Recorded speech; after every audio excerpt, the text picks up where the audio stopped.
ইউনিভার্সিটির কার্যক্রম এখন গত সোমবার থেকে প্রথমবারের মতো ঢাকা সেন্ট্রাল ইউনিভার্সিটির রূপরেখা জাতির সামনে শিক্ষার্থীদের শিক্ষা বৈষম্য নিরসনের জন্য আড়ালে কাজ হলে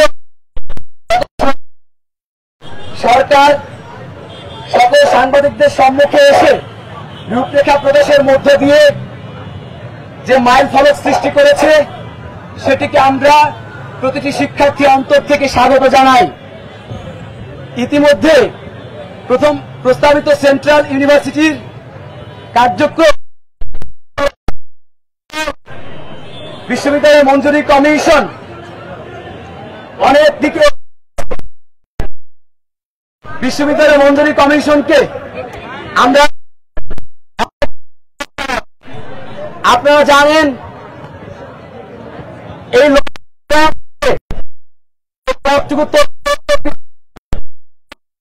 ভূমিকা আছে সরকারের মধ্য থেকে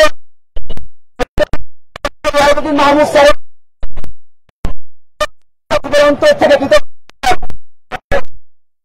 জানাচ্ছি শিক্ষা উপদেষ্টা সিআর আবদুল সাহেব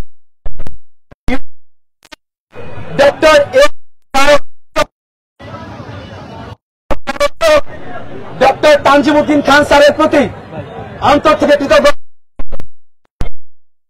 অন্তরের ব্যথা বুঝতে পেরে সমাধান অত্যন্ত দুঃখে সকল পদক্ষেপ দেখতে পেরে যার ফলশ্রুতিতে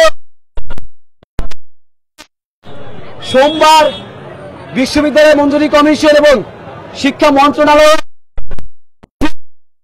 নতুন বিশ্ববিদ্যালয়ের অধ্যাপক এবং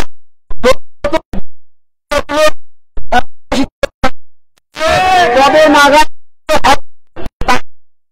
নির্দেশনা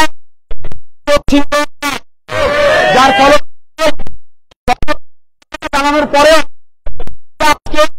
শিক্ষার্থীরা আবার জানাতে বাধ্য। আমাদের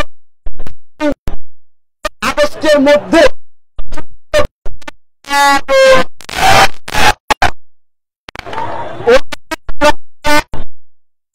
সাথে ভিসি যাবতীয় সকল প্রকার কর্মকর্তা নিয়োগ করে ঢাকা কেন্দ্রীয় বিশ্ববিদ্যালয়ে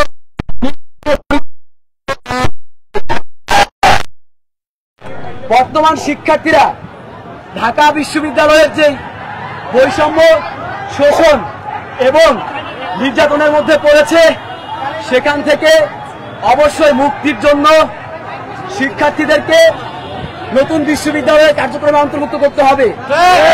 এই তিনটি মূল দাবি অর্থাৎ 26 সেপ্টেম্বরের মধ্যে অধ্যাদেশ জারির পর ভিসি প্রক্টর নিয়োগ, আগস্টের মধ্যে অধ্যাদেশ এবং শিক্ষার্থীদের সেখানে অন্তর্ভুক্তকরণ। আপনারা জেনে খুশি হবেন ইতিমধ্যে শিক্ষা উপদেষ্টা মহোদয় আমাদের সাথে যোগাযোগ করেছেন, তার সাথে আমরা প্রতিনিধি টিম গিয়ে দেখা করব এবং তিনি আমরা যেই আজকে দাবি জানিয়েছি সেটার বাস্তবায়নের জন্য পুরো চূড়ান্ত পদক্ষেপ নেবেন বলেই আমরা বিশ্বাস করছি। সর্বশেষ যে ধাপটি আছে আমরা বলতে চাই অধ্যাদেশ কার্যক্রম সুনিপুণভাবে পরিচালনার জন্য অবশ্যই একটি ডেডিকেটেড টিম আজকের পর থেকেই নির্ধারণ করতে হবে। সর্বশেষ 7 কলেজ শিক্ষার্থীরা যদি অধ্যাদেশ নিয়ে কোনো প্রকারের তৃতীয় পক্ষ তালবাহানা করতে চায় শিক্ষার্থীরা আবার রাজপথে নেমে আসবে। এতটুকু বলেই আজকের মতো শেষ করতে